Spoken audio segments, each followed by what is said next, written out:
All right, welcome back, guys. This is the second part of our Roatan, Honduras Dune Buggy and Eco Jungle and Nature Park tour. And then also stopped at the beach. That's not even mentioned in the title now that I think about it. Yep, and time to visit the monkeys and the sloths. Yep. All right, here we go. All right, once we got to the nature preserve, the first thing we did was go through the butterfly exhibit. Yeah, and it was actually kind of boring, but if you like butterflies and you're into that kind of thing, then this is going to be a good place for you. There was tons of huge butterflies flying around in here, and we got to learn about like caterpillars and their cocoons and... Yep, and some of the plants they ate, some of them were poisonous. We got warned to stay away from some stuff. Yeah. And then once we actually went into the butterfly exhibit, they butterflies were landing on people. It was kind of cool. Yeah, it was cool. So with this preserve, some of the monkeys were actually loose and they just run around the area, and I guess they stay there because they get fed pretty well. And we did get to see the macaws. You can see here we're holding super tame. The whole group did it one after another. The only thing I would say here is I wish they had it better set up so that when you took pictures, there wasn't like the tour group all standing behind you. Here's the thing. It was so pretty there. It would have been so easy. But instead, a lot of our pictures have, you know, the other guests and stuff. I mean, just the other standing guests around. were nice looking. Yeah. But, you know, Yeah, it could have been a little different. Yeah, it would have been cool. All right, so when we got down to where the monkeys were, the guide lined us all up, like side by side, and the monkeys would actually, she'd give them a little bit of food, and they'd come down on the first person's shoulders and stand on their head or walk around the back of their neck. And then they'd put a little bit of food near the next person, and the monkey would climb to the next one. And she explained that, you know, they're not really trained. They're just coming down for the food, and sometimes they come down and sometimes they don't. So I think she was kind of managing expectations, whether or not everyone would get to have the monkey on them or not. They were convinced with the peanuts to come and walk across everybody's head and stand up. They liked Chris's glasses. He did try to, I was a little worried he was going to take off my glasses, but... He really liked your glasses. Okay, these monkeys you want to be careful of. Don't stand too close, and they'll warn you to stay back about 3 feet because these ones will reach out and try to grab you for sure. Yeah, these are the spider monkeys. They were fun to watch, though. I like watching them. They have fun little personalities, but yeah, they are vicious, so you do need to stand back from them. And they do stick their hands out and try to grab you for real. Yep, and that's why these ones are caged. And then we went down the little trail, down the hill, to where the sloths were. Oh my gosh, these guys are so cute. Like, they're sweet. They're really sweet. And it's funny, too, because I didn't realize how big they were, right? What do you think? Yeah, they were pretty big. And there were 2 down there, and then everyone just took turns. The handler would take him, put him on you. You'd stay on you for a little while, and then he'd take him back. Yeah, this guy was like, hey, I'm over her. Can somebody please get me? But they're like little babies, like, and you just hold them like that, too. Yep, he just puts their arms around you, and you have to hold up underneath their butt to support them. Yeah, they're cute, though. I mean, they just look at you, and they look so happy.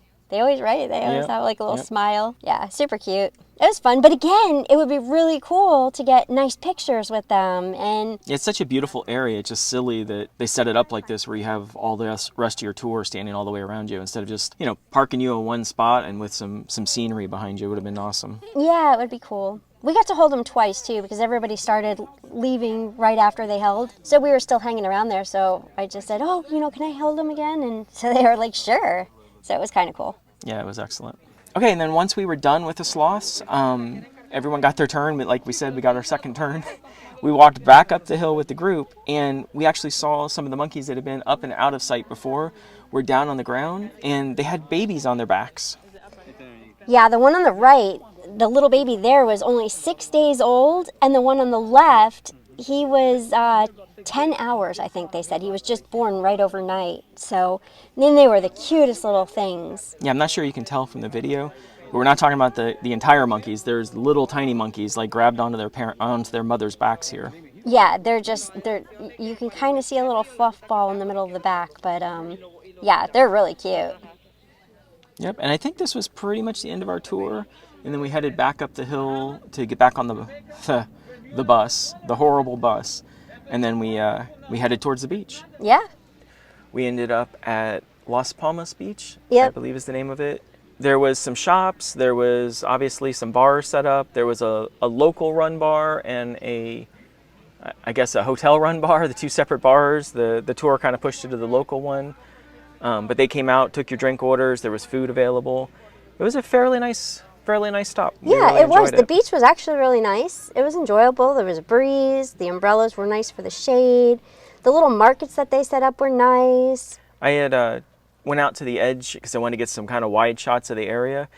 And one of the people that work at the beach, he comes running up to me and is like, your wife needs you, your wife needs you. So I come running back over, and I've got 2 monkeys on me. They were so cute, though. Oh my God, they were the cutest little things ever. They just sat there. The one that was sitting on my left shoulder, he sat there just crunching on apples, and the other one was hysterical. Like, he would like eat the apple, and all he kept doing was like spitting the skin out on my arm. He's like me. I don't really like the skin on apples either. yeah, I mean, they were super nice. And what was nice about this is this was like personal time, you know. There wasn't like a line of people to see him, and this wasn't really part of the tour either. This was just a guy who was walking on the beach and had his monkeys. I mean, obviously this is what he does, is he... Yeah, in fact, I mean, I gave him $10, and I probably held these guys for at least 10 minutes, I would say. And it wasn't rushed. It was so cool. I mean, you could see the monkeys just super chill, hanging out.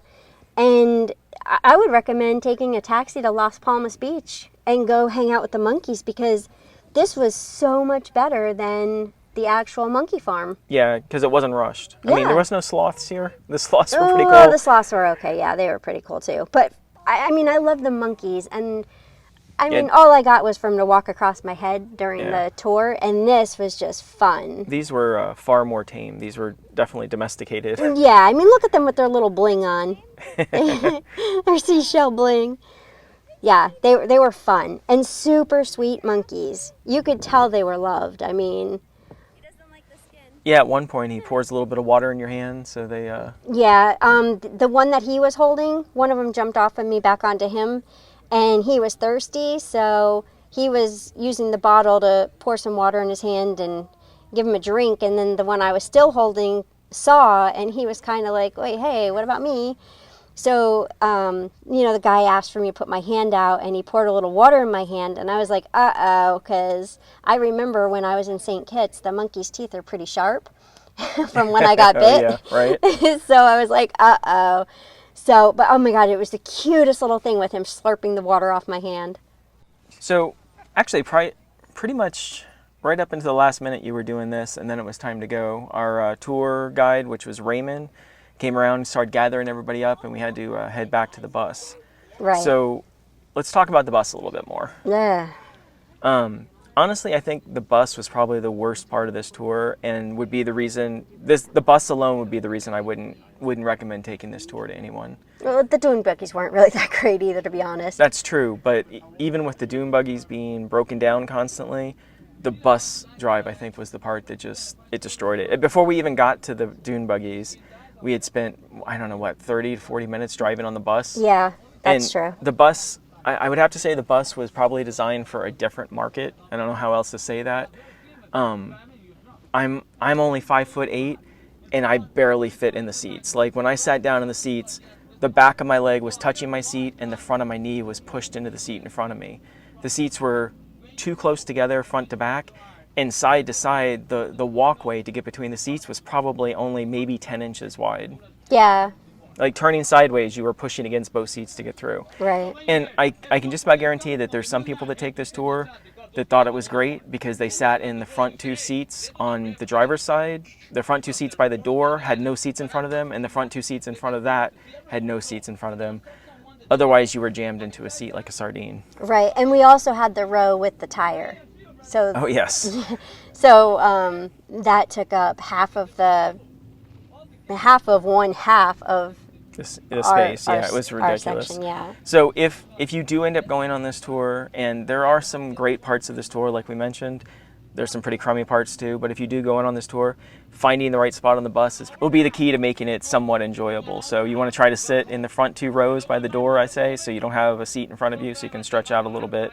Right. All right, I think that covers everything for this tour. Yeah. Thank you guys for watching, and look out for our next video. All right, see ya. Bye, guys.